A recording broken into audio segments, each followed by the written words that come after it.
It's going to be a quick little video on some stuff. Got to work on the computer. Don't even ask about that. That is a sore spot in my brain right now. Alright, there's been some questions here on YouTube, on a survivalist forum that I'm a member of. I'm shooting this for that and for my subscribers. I've recently acquired 2 new pieces of equipment. I'll go over them right quick. I'll go over everything that you need to know. Alright, one, there's been some talk about technician license. You know, well, am I going to use my tech equipment ever again after I get my general class license? Truth is, honestly, yes, you will. You might not use it as much as you did. Okay.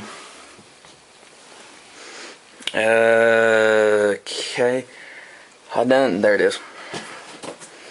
This radio right here. I bought this back when I got my technician license. First radio I ever bought. It's in the box currently. This is actually going to go in my Faraday cage. I don't use it. There's a reason I don't have it in the truck anymore. That reason is I got some stuff stolen out of the cab. There's a couple tools. And that's a $130 radio, and I didn't want that stolen. It wouldn't have been that hard to take it out. 4 screws would come right off the mount, and voila, they have a $130 radio. Granted, it was passworded, but still, I didn't want to run that risk. My radio here at the shack is an ICOM 706 MK2G. Does 2 meter 440, 6 meter HF, all that, all mode, everything, except for 220. It's the only thing it doesn't have. Of course, also my computer for DX. Antenna tuner. This was something that I picked up at a radio sale here recently, where there's a radio museum at a local community college, and they had some equipment they were getting rid of. Come to find out, this is actually quite old antenna tuner, but doesn't look like it. I opened it up, looked very clean on the inside, picked it up for $25. Also picked up a low pass filter for $10. Reason why I picked up a low pass filter, a lot of people don't use them anymore, but since down below me is my grandmother's room, directly below me, she has a ancient TV that when I key up, it goes through her TV. Therefore, I bought it, so I'm gonna try it out. This is not mine. This is a Micro Ham DigiKeyer. Works for rig control for the computer and for another one of my spit bottles. Screws that.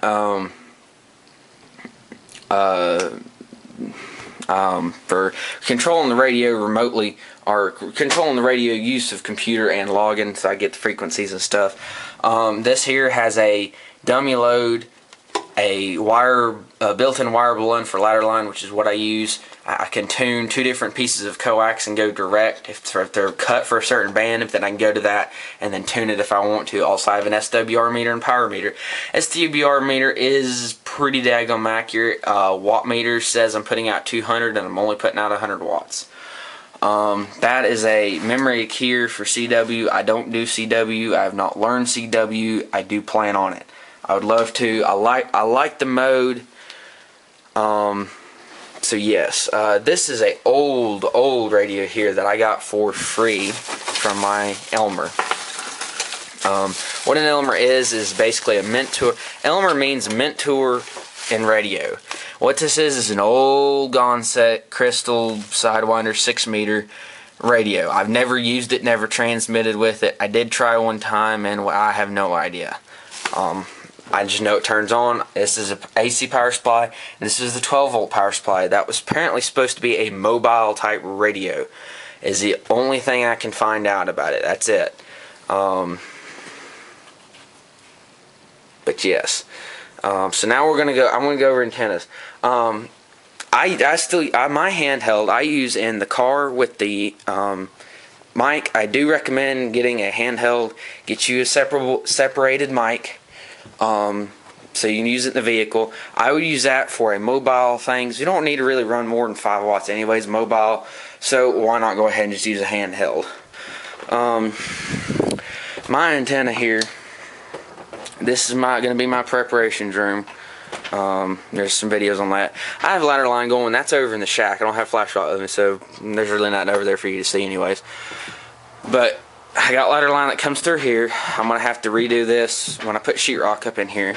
And it goes outside. Now currently my antenna is down. It got taken out by a limb in a storm. And it's about to come piss poor rain now anyways. Keep hearing lightning and thunder.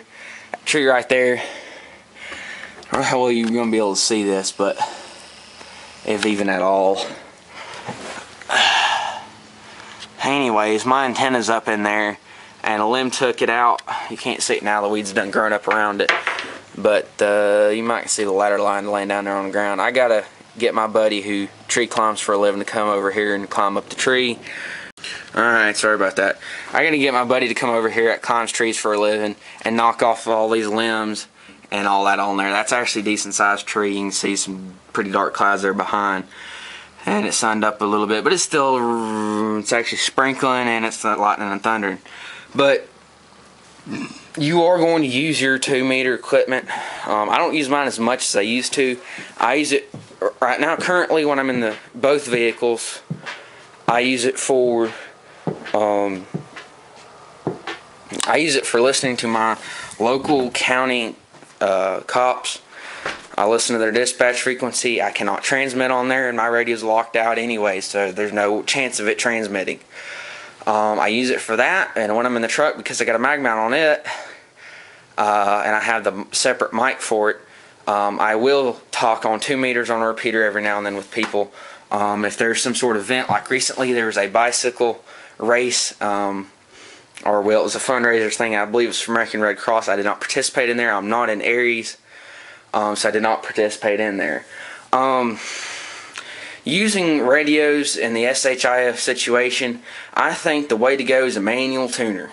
There's less moving parts, less things that can fail, and I think they're, honestly, in my opinion, they're more rugged. Especially if you're in a bug out situation, there's pretty much nothing that can really go wrong with it unless you are transmitting at 100 watts. You can even do it at 5 watts, and you move your inductor setting. You can move these here all day long transmitting. That's what you're supposed to do anyways when you're trying to get your SWR down. Your SWR stands for standing wavelength radiation or something like that. And the lower your SWR is, the better your antenna works. Now that antenna out there is, I believe it's called a double bazooka. It is cut for 80 meters. Again, I have ladder line coming all the way in here in the shack. Something I'd recommend you getting.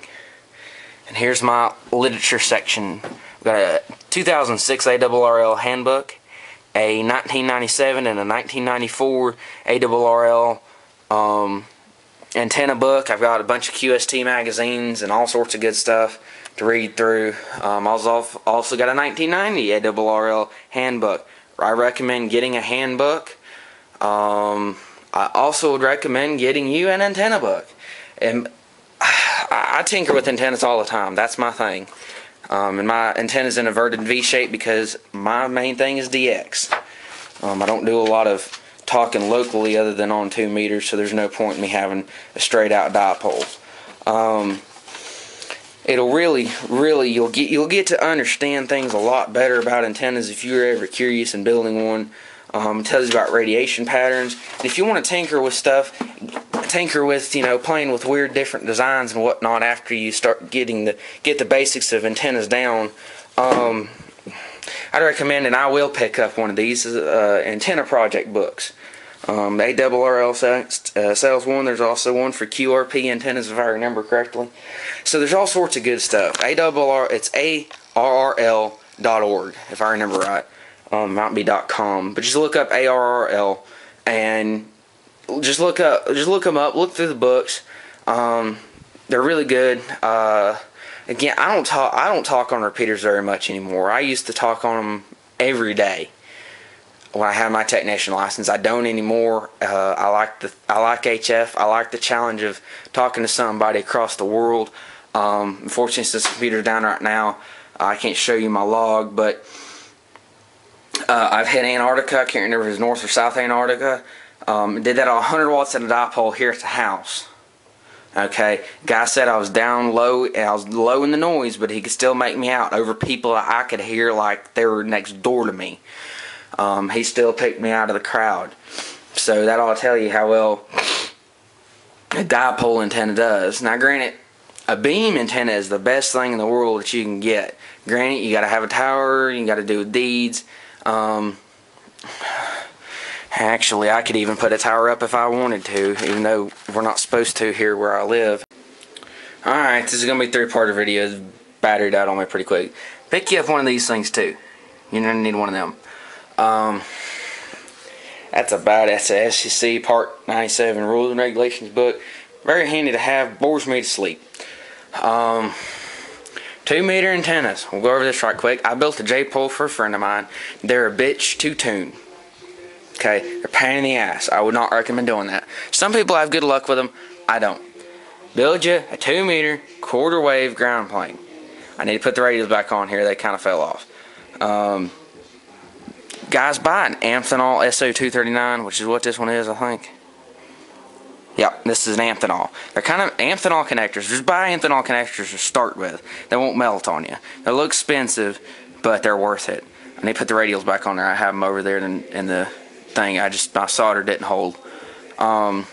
These are a lot cheaper to make. You can get these. You can even go to just talk with your electrical contractor. Just ask the guy, hey, you got some spare wire about 20 inches long? Make this stupid thing.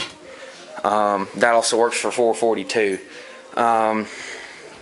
Coax. I run RG8. You're going, why are you running RG8 when you're going 25 foot for 2 meters? Well, honestly, I got all this stuff for free. Why not use it? And I have basically no loss with the RG8. If I remember right. No, I don't hardly have anything lost for HF.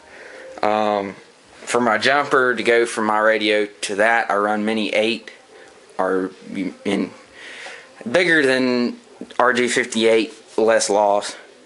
I hate loss. My buddy laughed at me when I told him I was going to buy a 2-gauge kit for my sub to go in a truck, and I really only need to run like 8-gauge. I can't stand voltage drop, and I can't stand voltage resistance, or resistance in the cable. I always have to overdo something. If it calls for 16-gauge wire, I'm going to put 12-gauge wire in it just because I hate voltage drop. That's me. CB radio.